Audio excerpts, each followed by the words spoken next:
नमस्कार, आप देख रहे हैं डिस्कवरी ऑफ महाराष्ट्र न्यूज। हमारे चैनल को लाइक और सब्सक्राइब जरूर करें। महाराष्ट्र के सांता क्रूज इलाके में एक ऐसा चेहरा जो टोपी की आड़ में हर वो हथकंडा अपना रहा है जिसकी इजाजत न तो इस्लाम देता है और न ही कानून। जी हां, हम बात कर रहे हैं AIMIM से जुड़े रफत फरद हुसैन की। सैकड़ों लोगों के मुताबिक ये शख्स पार्टी की वोट लेकर पूरे इलाके में आतंक का माहौल बनाए हुए है। इसीलिए Santa Cruz West Rose Garden Cooperative Housing Society Daulat Nagar relief road के निवासियों ने कल एक प्रेस कॉन्फ्रेंस कर AIMIM से जुड़े रफत फरद हुसैन पर गंभीर आरोप लगाए। प्रेस कॉन्फ्रेंस में सोसाइटी प्रतिनिधियों ने मीडिया के सामने दस्तावेज पेश किए जिनमें रफत फरद हुसैन के खिलाफ सांता क्रूज, वाकोला और DN नगर पुलिस स्टेशनों में FIR और NC रिपोर्ट्स की लिस्ट शामिल है। निवासियों का आरोप है कि रफत हुसैन AIM पार्टी की आड़ लेकर इलाके में जबरन वसूली, धमकियां और गुंडागर्दी का खेल खेल रहा है। विरोध करने वालों को गुंडे भेज दूंगा और घर तोड़ दूंगा जैसी खुली धमकियां देना इनका आम तरीका बन गया है। इलाके में चल रही किसी की दुकान पर भी कथित तौर पर कब्जा किया हुआ है और सबसे चौंकाने वाली बात, अपनी पत्नी और बच्चों को छोड़ रखा है। जब पत्नी ने शिकायत की तो कथित तौर पर अपने ही साले का घर तोड़वा दिया। पूरी सोसाइटी इस शख्स से परेशान है। महिलाएं, बच्चे और व्यापारी डर के साए में जी रहे हैं। सोसाइटी के लोग कहते हैं कि रफत फरद हुसैन इस्लाम का लबादा ओढ़े हुए है, लेकिन वो काम कर रहा है जिनकी इजाजत न तो धर्म देता है और न ही कानून। उन्होंने पुलिस प्रशासन से मांग की है कि सभी FIR और NC की निष्पक्ष जांच कर सख्त कार्रवाई की जाए। इस खबर लिखे जाने तक रफत फरद हुसैन या AIM पार्टी की ओर से कोई बयान प्राप्त नहीं हो सका। ये सभी आरोप सोसाइटी निवासियों और प्रेस कॉन्फ्रेंस में पेश दस्तावेजों पर आधारित है। इनकी सत्यता की पुष्टि अभी बाकी है। अंतिम फैसला जांच एजेंसियों और अदालत के बाद ही होगा। डिस्कवरी ऑफ महाराष्ट्र न्यूज की अपील है कि क्या पुलिस प्रशासन अब भी चुप रहेगा? आम नागरिकों की सुरक्षा और न्याय सुनिश्चित करना जरूरी है। हम पूरे मामले की निष्पक्ष रिपोर्टिंग करते रहेंगे। अगर आप भी ऐसे किसी मामले से गुजर रहे हैं तो हमें संपर्क करें। आपकी आवाज हमारी ताकत है। आइए जानते हैं सोसाइटी वाले क्या कहते हैं।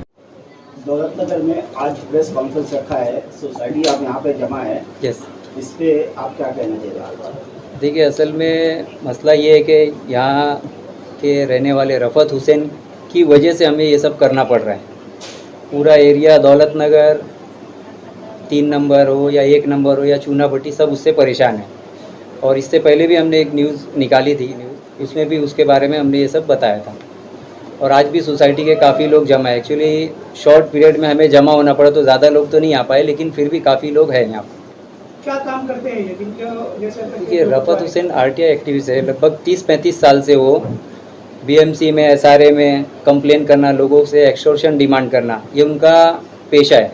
शुरू से यही काम करते आ रहे हैं। यहाँ के सोसाइटी के लोगों को क्या समस्या आ रही है?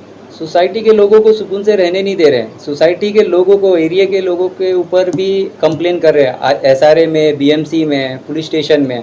अगर आप उनकी बात मानते हो तो ठीक है, नहीं मानते तो आपको तकलीफ देंगे हर तरीके से। सोसाइटी में क्या तो उनका पोस्ट है या कोई दुश्मनी? कुछ नहीं है, कोई पोस्ट नहीं, कुछ नहीं, बस एक्सटॉर्शन, मनी, पैसा चाहिए उनको। रफत हुसैन किस पार्टी से जुड़ा है या क्या सोशल वर्कर है जो देखिए, पावरफुल है जिसके ऊपर? वो सोशल वर्कर अपने आप को बोलता है, लेकिन लोगों को परेशान करके उनसे एक्सटॉर्शन घसीटने के हिसाब से सोशल वर्कर बोलता है। मार्केट में बताएगा कि मैं बहुत अच्छा काम कर रहा हूँ, लेकिन पीठ पीछे उनकी कंप्लेंट डाल के उनसे पैसा ऐंठता है। MIM पार्टी से ताल्लुक़ रखता है और उसके साथ साथ संजय निरुपम जी का भी अक्सर नाम लेता है। वो वारिस पठान जी, रफत हुसैन इसी बिल्डिंग में 1 माले में रहता था, लेकिन इलीगल ऑक्यूपायर था। तो उसकी कंप्लेन हमने SRA में की थी, तो SRA वालों ने अभी रिसेंटली 15-20 दिन पहले उसका फ्लैट सील किया हो चुका है। अभी फ़िलहाल वो यहाँ नहीं रह रहा है, लेकिन यहाँ आना जाना उसका काम वैसे ही चल रहा है। सर, उसके ऊपर कितने केसेस लगे हुए हैं? और आपने जो बताया है कि वो यहाँ भी नहीं रह रहा है, तो जो फ्लैट में रह रहा था वो फ्लैट किसका था?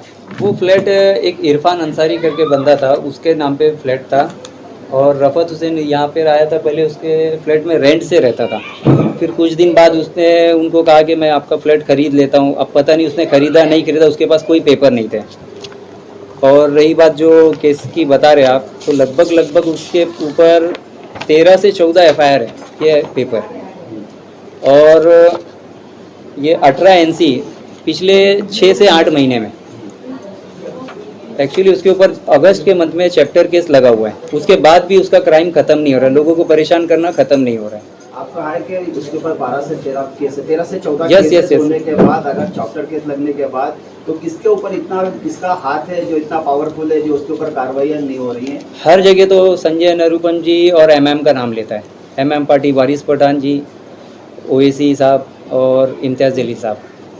आपने कभी उनसे बात करने की कोशिश की? हमने, हमारी सोसाइटी वालों ने, एरिया वालों ने, सब ने उससे बात की, लेकिन उसको कोई फ़र्क नहीं पड़ता है, वो अपनी ज़िद में अटल है और बस उसकी जो डिमांड है वो पूरी करो। प्रेजेंट टाइम में सोसाइटी में क्या डिमांड कर रही है, क्या तकलीफ दे रहे हैं लोगों को? सोसाइटी में तकलीफ ये दे रहा है कि मतलब जो भी टेरेस में हमने रूम बनाया था वॉचमैन वगैरह के लिए और सोसाइटी के काम में आने के लिए, वो रूम उसने बीएमसी में कंप्लेन करके तोड़वा दिया। उसके अलावा सेकंड फ्लोर पे उसकी वाइफ, उसके फैमिली जो 5-6 साल से उसके साथ नहीं रह रहे हैं, उन लोग रहते थे, उनका घर उसने तोड़वाया। उसके रिलेटेड हमसे हेल्प मांगा जो हमने नहीं किया, तो अब वो सोसाइटी के पीछे पड़ा हुआ है। हमने सुना है कि सोसाइटी को 52 लाख रुपए एसआरए से मिला था। Yes, वो yes. 52 लाख का मसला आ रहा है कि 52 लाख रुपए आपने खा लिया है। Yes, इसके yes. बारे में क्या कहेंगे?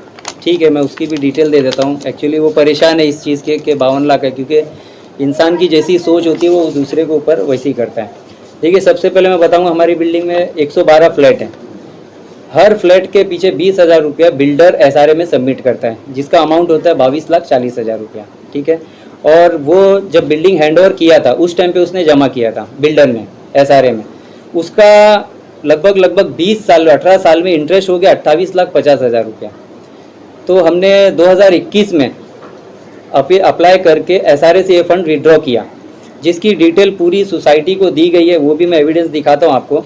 22,40,000 रुपया ये हमारा खुद का था 112 रूम का, और 28,50,000 रुपये हमारा इंटरेस्ट आया था। तो सबसे पहले मैं बता दूं, जब आप फंड निकालने जाते हो एसआरए में, तो एसआरए प्रॉपर्टी टैक्स भरवाती है। हमारी बिल्डिंग का प्रॉपर्टी टैक्स नहीं भरा हुआ था, तो एसआरए ने हमें कहा कि 28,50,000 जो आपका इंटरेस्ट अमाउंट है वो हम आपको नहीं देंगे, आपको इंटरेस्ट भरना होगा, और वो हमसे भरवाया गया। उसके बाद हमें 22,40,000 की डीडी दी गई, जिसका 20 लाख रुपये हमने, ये बीएमसी का चेक है, 20 लाख रुपये हमने बीएमसी में भरा, हालांकि 28 लाख भरने का आ गया था। तो हमारे सोसाइटी में रिपेयरिंग का काम, लिफ्ट का काम और बहुत से काम थे, तो उस वजह से हमने 8 लाख रुपया रिक्वेस्ट करके रुका दिया, और 22 लाख का डीडी जमा हुआ। ये डीडी है, 2 डीडी, एक 5,60,000 का और एक 16,80,000 की। ये डीडी का कॉपी भी मैं आपको दूंगा ताकि आप लगा सकें।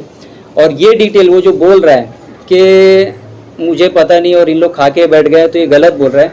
आप ये देख सकते हैं हमारे व्हाट्सअप ग्रुप में, जो सोसाइटी का व्हाट्सअप ग्रुप है, 2021 8 दिसंबर को हमने ये चीज़ डाली है, और एजीएम मीटिंग में सब लोगों की साइन ली है हमने। ये एजीएम मीटिंग का साइन है, लगभग 40 से 45 लोग वहाँ पर आए थे, उनका सबका साइन किया हुआ है, और इसमें बाकायदा डिक्लेयर किया कि ये हमारे लिए गुड न्यूज़ है, हमें इतना फंड मिला है, इतना डीडी मिला है, हर चीज़ है। तो 22,40,000 की डीडी अब तक जमा थी, लेकिन अभी कुछ दिन पहले इसने अडानी में कंप्लेन किया और 7 लाख के लगभग वो अमाउंट बढ़ते बढ़ते अब 7 लाख पहुंच गया। तो मजबूरन हमको लिफ्ट चालू करने के लिए वो पेमेंट भरना था, तो डीडी तोड़ाना पड़ा। अब जाके डीडी टूटी, और इसे लग रहा था कि हम लोग सब इधर उधर करके बैठे हुए हैं। तो 52 लाख का आपके पास पूरा हिसाब 100% लिखत में हिसाब है, लेकिन ये मैं जानबूझ के उसे नहीं दे रहा था। वो होता कौन है? वो खुद इलीगल ऑक्यूपायर, मैं उसको हिसाब क्यों दूँ? आज आपने सवाल किया, इसके लिए मैं आपको दे रहा हूँ। सर, उनका एक और आपने जो केसेस बताए 12 से 13 14 केसेस, Yes, yes. 14 केसेस में कौन कौन से उसके ऊपर एफआईआर दर्ज है, वो डिटेल में दिए, क्योंकि वो मालूम होना चाहिए लोगों को। देखिए, उसके ऊपर तो एक तो हरेसमेंट, एक्सटॉर्शन, सेक्सुअल हरेसमेंट, ये सब के है। खंडनी का भी केस है, मर्डर का भी केस है, उसके अलावा हाथापाई 326, 324 ऐसे केसेस हैं। फिर फैमिली मैटर के भी केस है, पूरी लिस्ट है यहाँ पर, आपको मैं दे दूँ। अभी डिटेल में कुछ 8-10 दिन पहले या 15 दिन पहले कुछ FIR रिसेंटली एक एफआईआर उसकी शॉप पे भी हुई है, वो भी सेक्सुअल हरेसमेंट का ही एफआईआर है। अच्छा, वो BNS शॉप किसका है? वो शॉप भी इलीगल है, कब्जा करके रखा है, रेंट पे लिया था पिछले 10-12 साल से।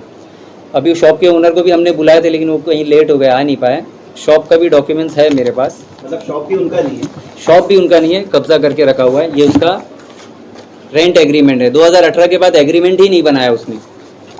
2018 से वो ऐसे ही रह रहा है। लगभग 80,000 से 1 लाख रुपया उसका भाड़ा होता है। एक गरीब बेवा औरत है, लगभग 8 साल से भाड़ा खाट है। अगला कदम आपका क्या रहेगा इसके ऊपर? देखिए, मैं तो चाहता हूँ कि वो सोसाइटी के लोगों को, एरिया के लोगों को सुकून से रहने दें। अगर वो लोगों को परेशान करेगा तो हम भी उसके लूप होल निकालेंगे और उसके पीछे पड़े रहेंगे। ये हमारी कोई ज़ाती दुश्मनी नहीं है, लेकिन अगर सोसाइटी वालों को हरेस करेगा, परेशान करेगा। अभी रिसेंटली उसने एसआरए में पूरी बिल्डिंग का, पूरे एरिया का कंप्लेंट डाला है और बाकायदा लोगों को कहते घूम रहा है कि मैं सबके फ्लैट सील करवाऊंगा, लोगों ने मेरा करवाया है और मेरे लिए खड़े नहीं हुए हैं तो मैं सबके फ्लैट सील करवाऊंगा, ऐसा बोलते घूम रहा है।